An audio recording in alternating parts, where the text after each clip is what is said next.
Hello friends, welcome to secret of சமையல். இன்னைக்கு நம்மளோட சேனல்ல நாம பார்க்க போறது ரொம்பவே ஆரோக்கியமான ஒரு பருப்பு பொடி. வீட்டுல வேற எதுவும் குழம்பு ரசம் அதெல்லாம் வைக்க டைம் இல்லைன்னா இந்த பருப்பு பொடி ஒன்று இருந்தா போதும். சூப்பரா நம்ம ரைஸ்ல கொஞ்சம் நெய் இல்லைன்னா நல்லெண்ணெய் விட்டு மிக்ஸ் பண்ணி சாப்பிட்டோம்னா ஒரு சூட்டாப்புல இருந்தா போதும், வேற எதுவுமே தேவையில்லை. ரொம்பவே டேஸ்டியா இருக்கும், புரோட்டீன் ரிச்சும் கூட.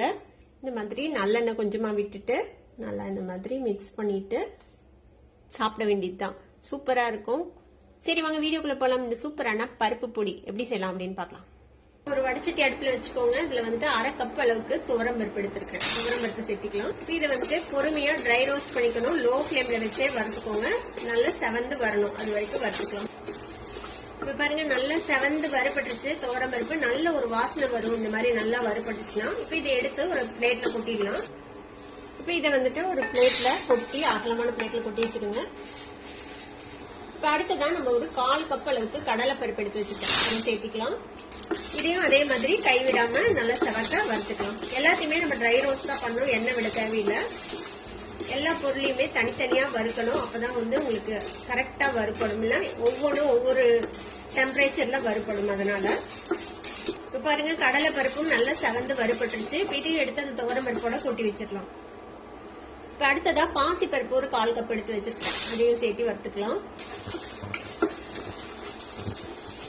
பாசி பருப்பும் நல்லா செவந்து வறுபட்டுருச்சு. இதையும் எடுத்து அதோடய சேர்த்து கொட்டிடலாம். இப்ப 1 டேபிள் ஸ்பூன் அளவுக்கு உளுத்தம் பருப்பு சேர்த்திக்கோங்க. உளுத்தம் பருப்பையும் அதே மாதிரி வறுத்துக்கலாம்.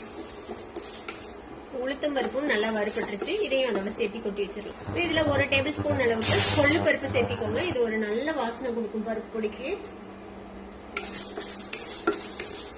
கொள்ளு பருப்பு வறுபடும் போது இந்த மாதிரி லேசா ஒரு வெடிக்கிற சவுண்ட் வரும் பாருங்க. நல்லா வெடிச்சு வறுபடுது பாருங்க. கொள்ளு நல்லா வறுபட்டுருச்சு. இதையும் எடுத்து கொட்டி வச்சிடலாம். 1 டேபிள் ஸ்பூன் அளவுக்கு பொட்டுக்கடலை, உடச்ச கடலைன்னு சொல்லுவோம்ல, இது ரொம்ப வறுக்கணும்னு அவசியம் இல்லை. லேசா சூடா இருந்ததும் நம்ம எடுத்து கொட்டிடலாம். ஏன்னா இது ஆல்ரெடி வறுத்த பொட்டுக்கடலை தான். இதை எடுத்து கொட்டிடலாம். இந்த அளவுக்கு வறுத்தா போதும். கூடவே 1 டேபிள் ஸ்பூன் அளவுக்கு புழுங்கல் அரிசி, உங்ககிட்ட என்ன அரிசி இருக்கோ அதை யூஸ் பண்ணிக்கோங்க. இதையும் நல்லா பொரியிற மாதிரி வறுத்துக்கலாம். அரிசியும் நல்லா பொரிஞ்சு வந்துச்சு. இதையும் அதோட சேர்த்து கொட்டி வச்சுடுங்க.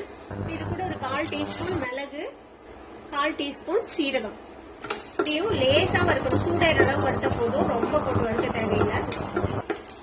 லேசா அந்த சீரகம் மணம் வர ஆரம்பிக்கும், அந்த அளவுக்கு வறுத்தா போதும். இப்போ வறுபட்டுச்சு சீரகம் மிளகு, இதையும் எடுத்து அதுலயே கொட்டிடலாம். 3 வரமிளகாய் சேர்த்துறேன். நான் வந்துட்டு காரம் ரொம்பவே மைல்டா தான் போடுறேன். உங்களுக்கு ஸ்பைசியா வேணும் அப்படின்னு நினைச்சீங்கன்னா இன்னும் 2 மிளகாய் சேர்த்து போட்டுக்கோங்க. மிளகாய் வறுபடுறதுக்கு ஜஸ்ட் ஒரே ஒரு டிராப் எண்ணெய் விட்டுக்கலாம். மிளகாவும் நல்லா வறுபட்டுச்சு. இதையும் எடுத்துடலாம்.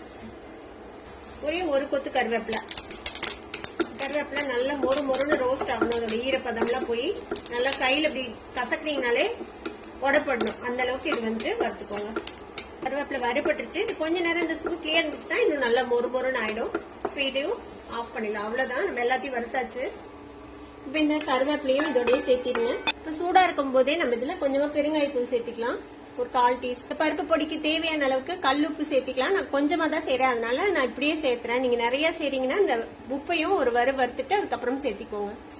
இப்ப இது வந்துட்டு நல்லா ஆறட்டும். ஆறுனதுக்கு அப்புறமேட்டு இதை வந்துட்டு நம்ம பொடி பண்ணிக்கலாம். மிக்சியில போட்டு ஆற வரைக்கும் நம்ம வெயிட் பண்ணலாம். நல்லா மொறுன்னு ஆறணும்.